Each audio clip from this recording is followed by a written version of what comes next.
Hello and welcome to Fidelity Connects, a Fidelity Investments Canada podcast, connecting you to the world of investing and helping you stay ahead. With the Bank of Canada set to make a rate cut announcement in the next coming days, we sit down with portfolio manager and Fidelity Canada's Chief Investment Officer, Andrew Marchese, to get his latest insights on the market landscape and what a rate cut could mean for the broader economy. Andrew says, in his opinion, a cut of 25 or 50 basis points doesn't really matter.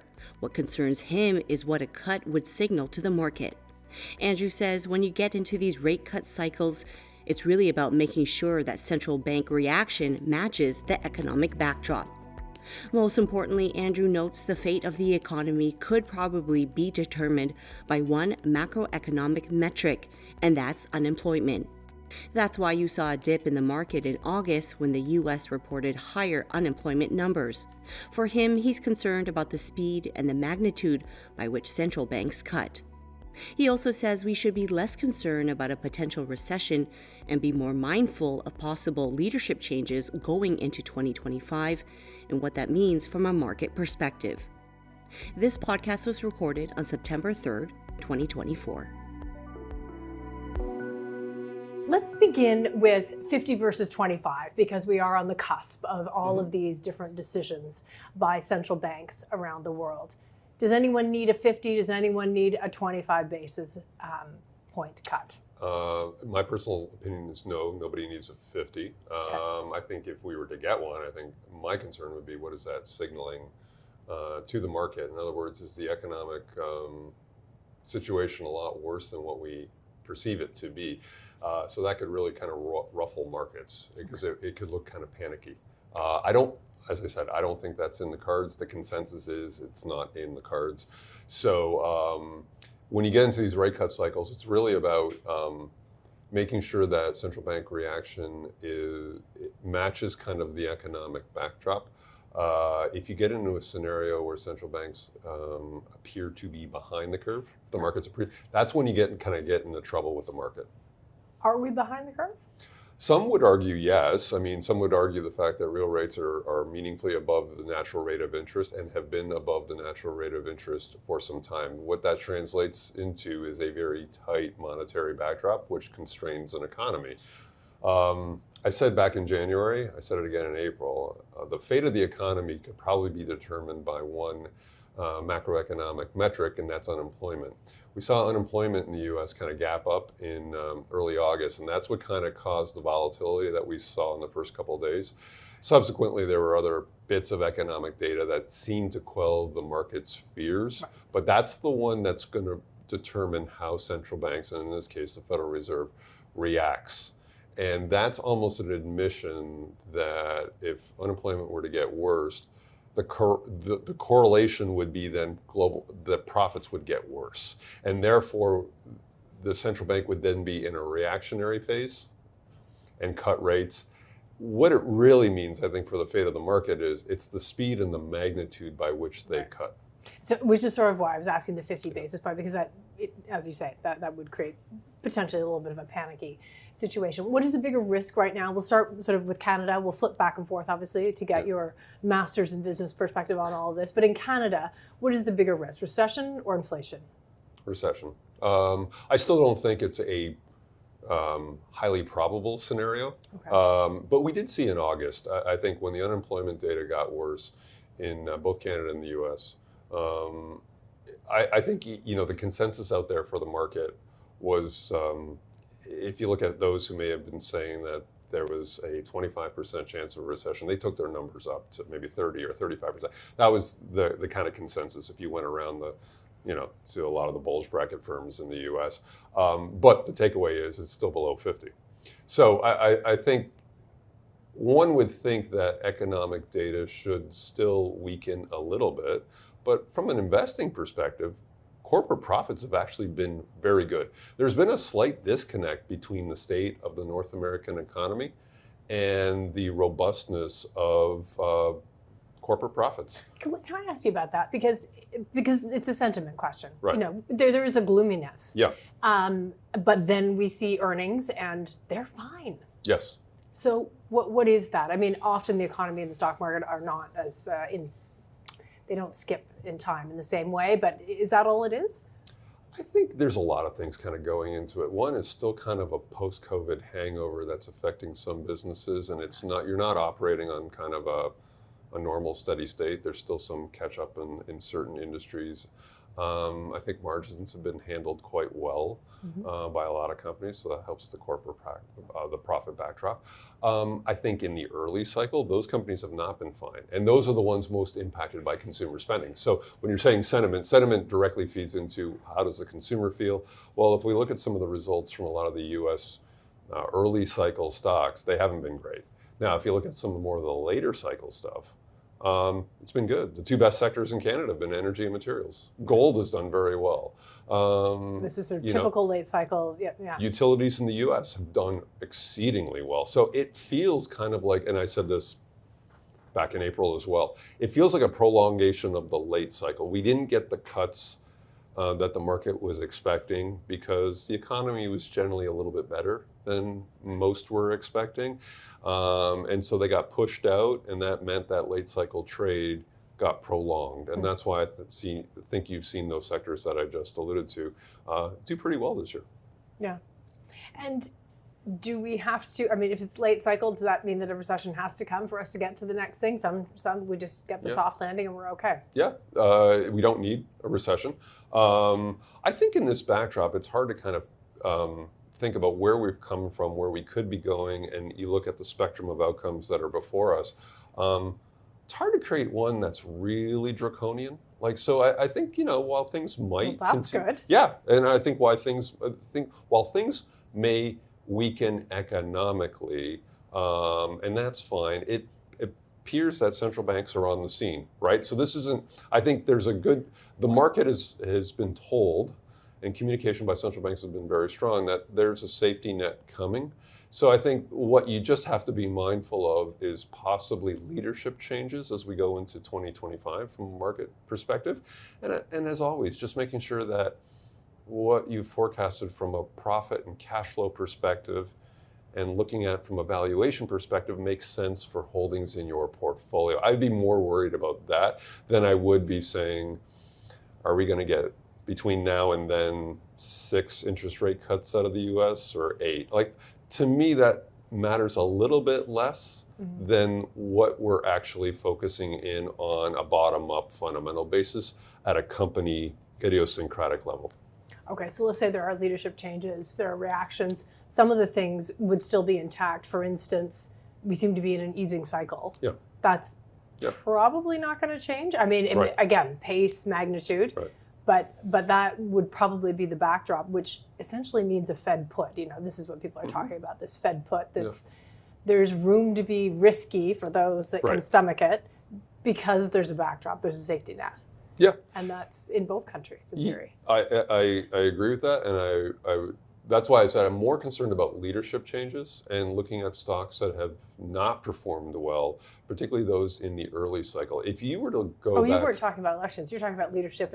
Leadership of the market. We don't get caught up in the election cycles. Yeah. Okay, yes. No, leadership of the market, and it's really about if you look back in history. And we'll focus on the S&P 500 and the U.S. in general, just because it's a nice, deep, broad market. Typically, what you find is those early cycle stocks start actually performing well about halfway through the rate cut cycle.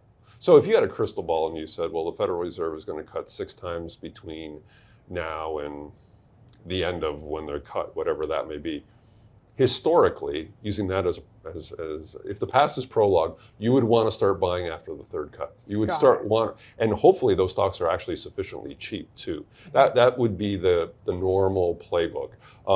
Does it start a little bit sooner this time because it's been so well telegraphed? It's hard to tell, hard to say. We'll see. But if you have valuation as kind of a good crutch and you buy cheap, then you're probably paid to wait. So you don't have to stick.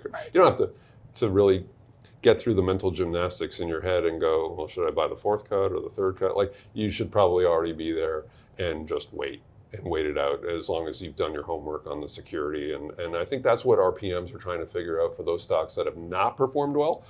we probably got to do more work on those ones because they're probably, from a risk-reward standpoint and a rate cut cycle perspective, probably there's more reason for optimism on a multi-year basis going forward than something that's worked for a long time, kind of expensive, Late pricing, cycle. light cycle, pricing in kind of more of a blue sky scenario. How much can we really get out of this? And if we're wrong, or they trip up on earnings or something, or do something kind of irresponsible with their capital deployment, then we got a lot of downside. So you want to kind of, those are the arguments that we're having internally, or the decisions we're trying to take internally about balancing risk and reward. Let's take that into positioning for a second, because it can help with, as it happens, the magical third cut we think from the Bank of Canada is tomorrow. What sort of, for instance, can alts help you through a period like this? We'll talk about where things belong and what could help. But it is a volatile time. It's a very interesting time. And as you say, there are a lot of blown out valuations in other parts of the market right now. Yeah. What would be sort of a couple of different ways you could pluck different products to help you steady the ship through this? Well, you mentioned the alts. I like, if I think about our alts, our kind of 130-30 long short, directional long short alts. What they really capitalize on is kind of a discrepancy in the marketplace in terms of earnings, performance, and valuation, right? So you can really kind of, if you're confident as a PM in going long the securities that you think have positive earnings trajectories, better than market consensus numbers, and better valuation, and conversely short those that don't meet that criteria, you have kind of a small levered way to play that. And so from an idiosyncratic stock selection standpoint, our long-short portfolios give the portfolio manager an opportunity to really exploit their stock picking acumen. The other liquid alternative that we have, which is the market neutral, which is kind of very interesting. It is meant to be, its returns are designed to have, we would define success as mid-single digit like returns, irrespective of the market backdrop. So the returns are not correlated to the market. I think it's really interesting from this perspective. It's kind of an after-tax perspective, which is people still talk about, term deposits or fixed income. I think from that perspective, after tax, you get your returns as capital gains and possibly some as dividends. So while it's mid-single digits, there might be actually some after-tax benefit holding that versus something in a term deposit, which could also give you kind of that 4 to 5% range, but it's taxed as income, right? So plus you have the kicker that if we're doing really well from a stock picking perspective, maybe it's a little bit more than the typical mid-single digits. But we would define success as mid-single digit like returns with an uncorrelated product to equities. So I think that from a net portfolio perspective offers a lot of benefits. It's fascinating. To what extent will the rate differential that we're expecting, at the moment we have a rate differential between Canada and the US, but how will that also play out for investors as they're looking through this right now? Whether Canada needs to get going faster with the cuts, which it has, and then the US does less. What do investors need to sort of be aware of? Well, I think one of the things that would dovetail into foreign currency, right? So exchange rates. And one of the things you have to be mindful of in our position when we're doing diligence on companies and understanding the backdrop for profits is, how does foreign exchange affect margins? So if you're, in this case, if the Bank of Canada were to cut a third time, and the US still hasn't, they've given all indications, I think consensus is for a cut later on here in September, but you have that interest rate disparity. Does the Canadian dollar weaken relative to the US dollar as we go forward? And if so, what does that mean for businesses that sell in Canada but maybe have to procure raw materials that are in US dollars. In US dollars. So that affects margins. So that we have to kind of embed that in our sensitivity analysis around margins. And so I think you have to really, conversely, if you get a product, or like oil and gas, if you're selling a product in USD, but you're all based in Canadian dollar costs, that may be beneficial if the Canadian dollar weakens relative to the US dollar, if that interest rate disparity maintains itself or even widens out more. So one of the ways to really look at it first and foremost, and a lot of people don't always think about it, is in margins. Yeah, in margins. That's fascinating. And it goes back to the earnings story, obviously. Lots of questions coming in. Let's put let's put, what do you think of the Canadian dollar strength? Do we call it strength? It's held in there. I'm surprised it actually has held in as well as it has. I've been on the record, much like David Wolf, part of our GAA team, that pro-USD kind of going forward. The Canadian economy is definitely weaker. I've maintained that the Canadian economy is weaker than the U.S. economy. There is a greater need for rate cuts in Canada than there is in the U.S. We've had 2 in Canada. We haven't had any in the U.S. So that's kind of been proven right. But the currency, as you said, has held in there. For how long? We'll see. No, I tend to be in agreement with someone like David Wolf. Yeah. Okay. Yeah. Really interesting. Great batch of questions coming in. So, Andrew, could the government's, I think this is talking about Canada, but maybe you can do both. Could the government's recent changes to immigration policy have any impact on the markets? Has this been priced in? It's hard to take a big topic like immigration and kind of filter it through to individual industries, either revenue or cost side, right? And so there has been chatter about what does that mean for real estate?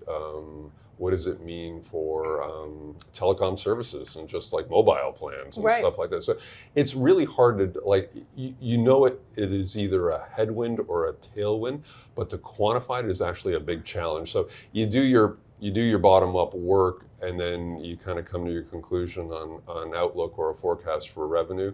But it's hard to really attribute how much is due to, say, a factor like immigration or the curtailment of immigration. But you should know in general whether it's a headwind or a tailwind. For those kind of 2 aspects I talked about, whether it's real estate in certain areas, mobile communication revenue, they're more of a headwind than certainly a tailwind, right? But it's hard to really quantify it. Another question, which Canadian and American sectors are you most interested in over the next 12 months, so as you turn over those rocks? Yeah. So I said back in January and April, and I was kind of an outlier on that. I was more intrigued by things like utilities, which are now starting to show their kind of merit. And I was kind of, doesn't sound that glamorous to be talking about utilities companies, but, everybody talking about AI and whatnot, and there have been great returns in that. But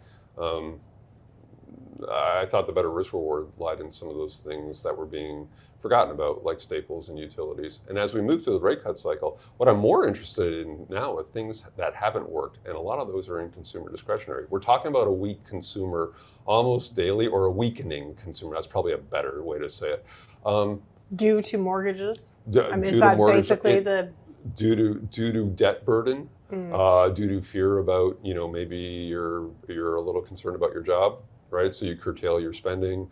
All the interest rate hikes that we have had, they take a while to actually impact behavior. Right. So maybe they're happening. And the first few cuts, you don't react to the first few cuts, right? As a consumer, you're like, okay, well, maybe I got 50 basis points more to play with, but I'm not going to do anything because maybe I'll have 100 or 200 in the future, right? And so it takes a while for the cuts to actually make their way through the economy.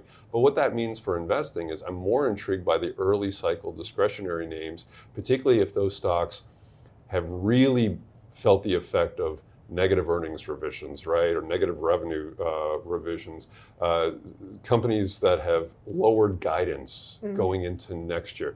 Those to me are more intriguing because of the cyclical nature of their businesses. When they do work again, they're going to really work. So I use a phrase around the office a lot with our research staff, like, what are we playing for? Which is a way of talking about risk reward. If I can find securities that I think over the next 3 years will double, and maybe they only have 10 to 20% downside, that's pretty good risk reward. I really shouldn't concern myself where the next 10% of return lies. I'm going to get paid to wait on a 3-year basis. Right. And that's what I need to really focus on. There are more of those opportunities, I think, in consumer discretionary than some of the secular stuff that has really worked, where you have great performing companies. They're awesome companies. But you're paying full fare, so to speak, for them. So if they have any trip up or slip up, there's more downside necessarily than upside.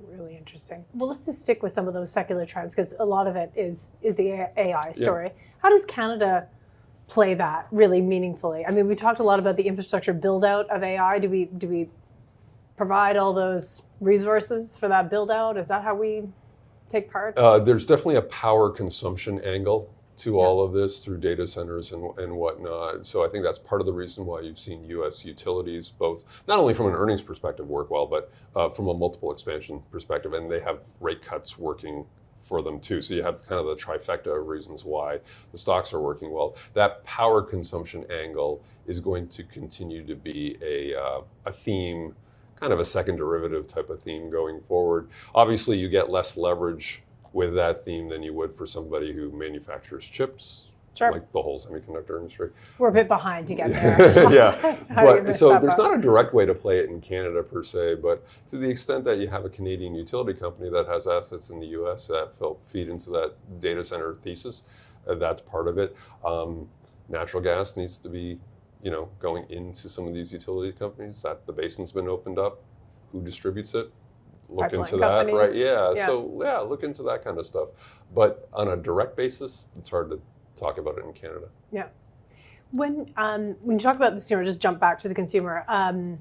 We actually saw a lot of like sort of apparel and consumery type earnings over the course of the last week and a half or so, and many things were fine actually. So just wondering, to dig further into discretionary, like where is the trough? What are we talking about? That is the hardest thing to do when looking at consumer discretionary stocks, is to pick a valuation metric or metrics that provide adequate crutch that you're like, well, I'm pretty close to the floor pretty here. Bad. Yeah, I'm pretty close to the floor. I don't know if I'm on it, but I know I'm close. It's really hard to do with consumer discretionary stocks because unlike materials names, which have usually boom bust type thing. Yeah, they're boom bust. They trade at a discount to book. And as long as you know the balance sheet's going to be fine under some pretty draconian commodity price forecasts, you can safely buy them below book. Consumer discretionary stocks work a little differently only because there is some kind of, maybe there's a fashion element to it that kind of gets phased out. Maybe there's a change in the industry. Think Airbnb, right? Airbnb versus hotels, like that kind of stuff. Restaurants can be a little challenging because now they're global and things move at a different cadence depending on the region you're talking about. That's the hardest thing to think about. But one of the things what we try to do is look at peak earnings power of a company. So when things would be blue sky at some point in the future, years down the road, how much could this company possibly earn? Attach a multiple that you think is reasonable to that, and how far are you away from that today? So as long as you don't think there's something really permanently damaging in the balance sheet, then you can say, well, I got 150% upside or 200% upside or 300% upside. I'm not gonna fool around. I'm gonna buy this and wait. And so if I'm wrong and it goes down another 10%, then I buy more. So you get into that kind of behavior because at some point in time, the cycle turns and then you're off to the races. Then what you'll find is quarter after quarter, they start printing positive numbers. And you want to be there before than after. You want to ride the elevator up. Right. Do you look back to the COVID days where we were buying lots of stuff, because it was all we could do, and there were some real peaks made. Oh yeah. And then, of course, we could get out and we sort of. But I mean, do you look back to that for sort of what you thought were peak earnings? You're only going to go forward, I guess. But. No, I think that's a great question. I think you actually have to normalize for it. That was an unusual part, and you have to. And consumers overconsumed, and they overconsumed goods or things versus service, right? And I talked a year or 2 years back, that there would be a transition within the consumer from goods and things to service-based stuff. People, you've heard about revenge spending in travel or stuff like this. And we're seeing that. We've been seeing that all summer and, that kind of thing. Yeah. Right. And so I think you have to normalize for COVID when doing that analysis about what the peak earnings power is of the company in question, because I don't think anybody logically would pay for that because it was a one-off. That was a one-off. Yeah. Canada moving forward, let's come back to sort of the rate story and where our economy goes. You're suggesting keep an eye on the labor story because that's what the Fed's doing. Yeah. Canada doesn't really have, like the Bank of Canada doesn't really have to have that they don't have that dual mandate. But as an investor, you're going to be watching that pretty closely. Is that sort of the biggest macro piece of what we're going to watch marching forward that probably Tiff Macklin is looking at too? Probably. Yeah, probably. I think as it pertains to Canadian investing, I mean, if you see that number get worse, then the knock-on would be that Canadian-based profits, in other words, companies that sell in Canada, produce in Canada, To a domestic, to a domestic audience, largely speaking. So what does that mean? Banks, telecom, grocery stores. Those are the companies that are made in Canada, selling to Canada, right? So you analyze each of those businesses and you kind of think about, does that mean if the Canadian consumer is weakening, what is the impact to that business at hand? So for a bank, does that mean businesses in Canada tend to weaken? Does that put burden under loan loss provisions going forward? And that's the natural knock-on effects, is when an economy weakens, that loan loss provisions at banks rise. Okay, so that's one thing, but what's the order of magnitude, right? Are we almost there yet? Will it be bigger? I didn't get much out of the bank earnings, did you? No, they seem to think it was fine. They're looking right through. They always tend to think it's okay. So, I mean, it doesn't do them any good to kind of stick their neck out, right? So, but it's one of the things we'll watch for. Yeah, it's one of the things to watch for, certainly. What would you kind of like to leave investors with right now? This is a moment. There's no question, and people are turning to you to sort of, how do you handle us through this? What do you think? Steady on, or? Yeah, I came into this year saying market returns for this year will largely speaking, will be kind of normalized, plus or minus one standard deviation. I had the setup for that kind of thing. I think that's, other than the NASDAQ, which is kind of like an outlier on the AI theme. If you look at global markets, that's been the case, but we still got 4 months to go, right? And so we'll see how that all kind of shakes out. But I think it's still steady as she goes. It's an earnings-driven market. I've used the phrase, without a bust, it's hard to get the boom, right? So it's kind of this, you kind of just keep moving along, try not to it sounds very boring, but I think it's actually very constructive. Don't overpay for things, look at things that are out of favor, add those to your portfolio, know what your winners are. You ride your winners maybe a little longer because they're actually performing at a high level. I think investment quality as a factor, for those who look at ETFs based on factors, investment quality as a factor will continue to work. I think that's something that you want to continue to look at. Rather than say momentum? Momentum's tricky because momentum historically, you can go back for 7,500 years. Momentum as a factor generally works. But when it doesn't, you don't want to be anywhere near it. The most classic one was the global financial crisis. Momentum as a factor worked for 8 years. And then in a matter of about 4 months, it destroyed all the value plus that it accrued in those 8 months. Like in 4 months, you destroyed over 8 years worth of value, which is incredible. I mean, that's the extreme of the extremes. But I think you always have to be wary about how much momentum you have in your portfolio, because it's one of the things that can go wrong quickly. And when the market turns, that's the factor that has the most volatility. So just to sum up, we started with, you mentioned, kind of steady as she goes with the rate cuts, maybe 25 basis points is your expectation versus 50. It's consensus in the market is for 25. Yeah. And so there is sort of this steady on message. And Marchese, sorry, just any final thoughts? No, I was just saying, I think it continues to be an earnings-driven market. I said that coming into the year, and I focus on earnings and cash flow. Delighted to have you here and share your thoughts with everyone. Thank you. Thank you. Thanks for listening to the Fidelity Connects podcast. If you haven't done so already, please subscribe to Fidelity Connects on your podcast platform of choice. And if you like what you're hearing, leave a review or a 5-star rating. Fidelity mutual funds and ETFs are available by working with a financial advisor or through an online brokerage account. Visit fidelity.ca/how-to-buy for more information. While visiting fidelity.ca, you can also find information on future live webcasts. And don't forget to follow Fidelity Canada on Twitter and LinkedIn. Thanks again. See you next time. The views and opinions expressed on this podcast are those of the participants and do not necessarily reflect those of Fidelity Investments Canada, ULC, or its affiliates. This podcast is for informational purposes only and should not be construed as investment, tax, or legal advice. It is not an offer to sell or buy or endorsement, recommendation, or sponsorship of any entity or security cited. Read a fund's prospectus before investing. Funds are not guaranteed. Their values change frequently, and past performance may not be repeated. Fees, expenses, and commissions are all associated with fund investments.